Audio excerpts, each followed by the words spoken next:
Some of the taken retained echoes of their former selves, but these were just the nerve twitches of a dead thing. Nothing remained but a shell covered and filled with darkness. In most cases, these puppets were enough for the purposes of the dark presence. But for anything more elaborate, as with the writer, it was different. It needed his mind. And so rather than taking him over completely, it merely touched him.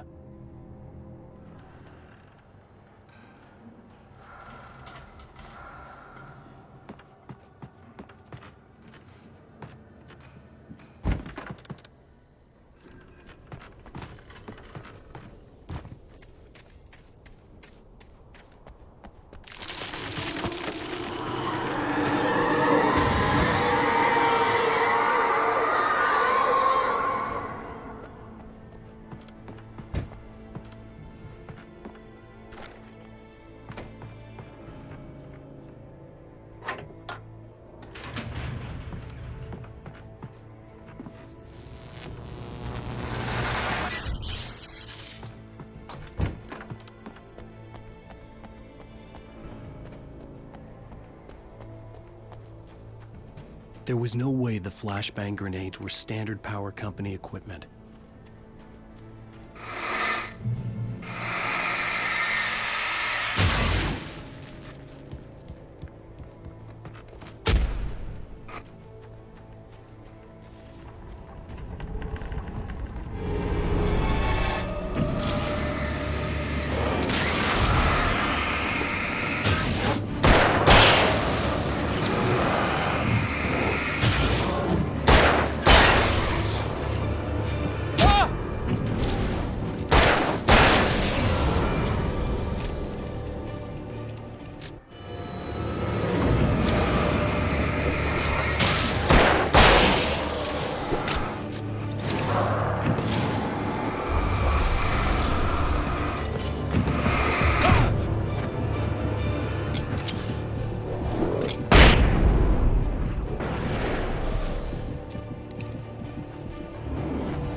I stared through the bars of the jail cell.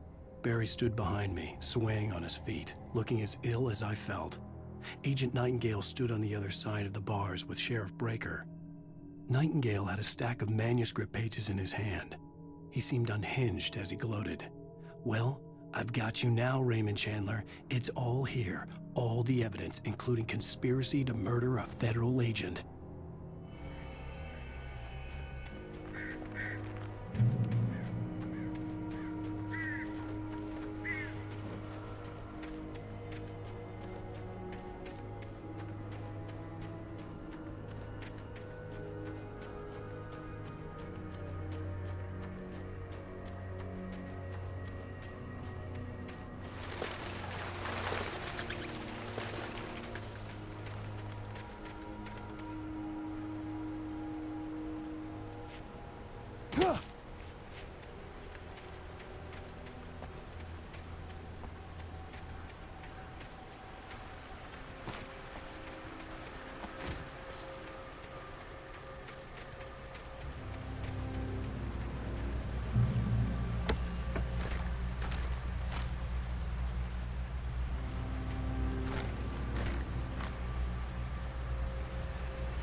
I had no real plan. I was going to give the kidnapper all the manuscript pages I had for Alice. If that wasn't enough, I'd hold him at gunpoint and make him talk.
The dark presence was moving ahead of me in the same direction I was going. A cold feeling settled itself in the pit of my stomach.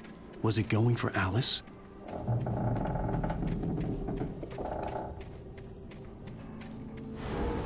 The graveyard shift may cause cancer.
The place was dead, a ghost town. Had been for decades, maybe a century.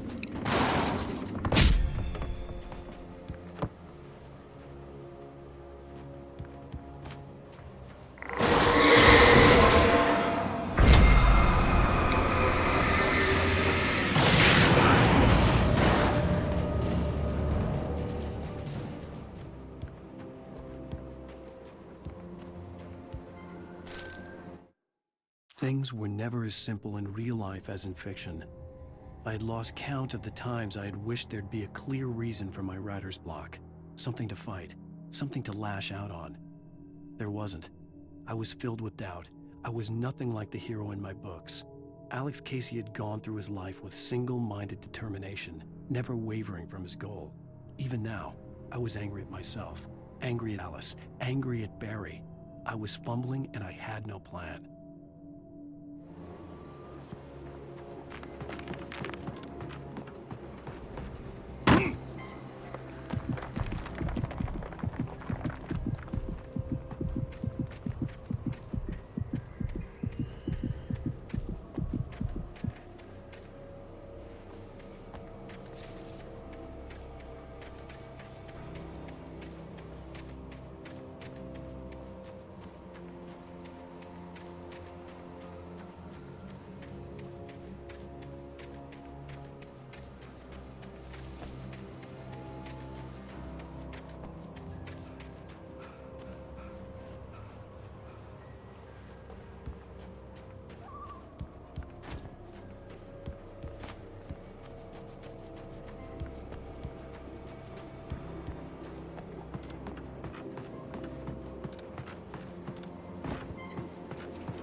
Everything outside of writing is a struggle.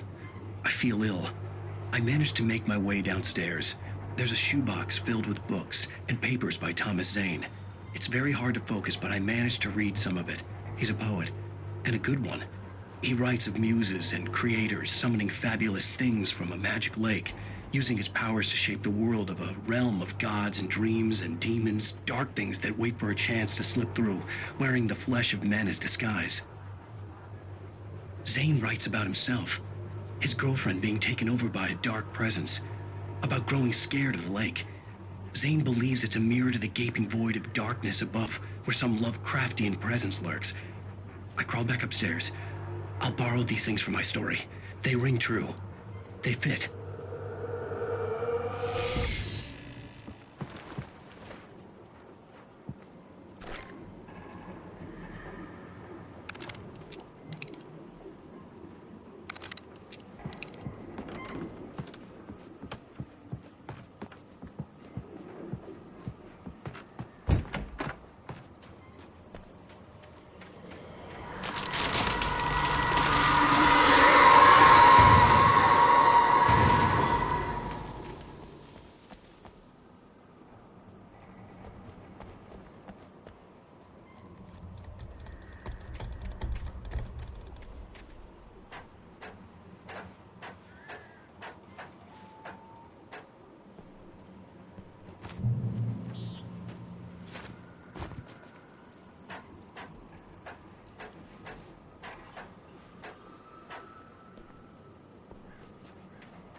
The kidnapper had sent me a text. The message was full of spelling errors and insults. It was telling me to hurry up.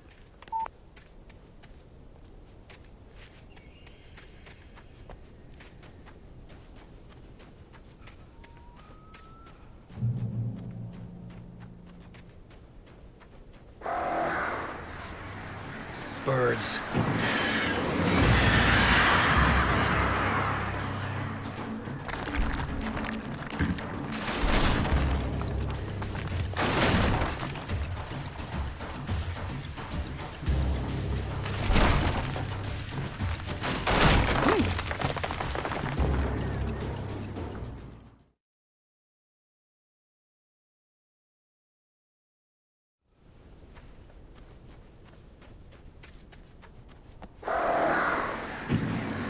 Birds.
Even behind the closed doors and curtains of his grimy room at the Majestic, the local motel, Nightingale could feel the locals' eyes on him, the unrelenting pressure of their judgment. He forced it out of his mind. For all he knew, they could all be under Wake's spell already. You do what you have to do to get the job done. He took comfort from the bottle in his hand. Please, he thought, just let me get through this.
I'd have to make my way up this mine shaft in order to go on. Maybe the machinery could help me with that.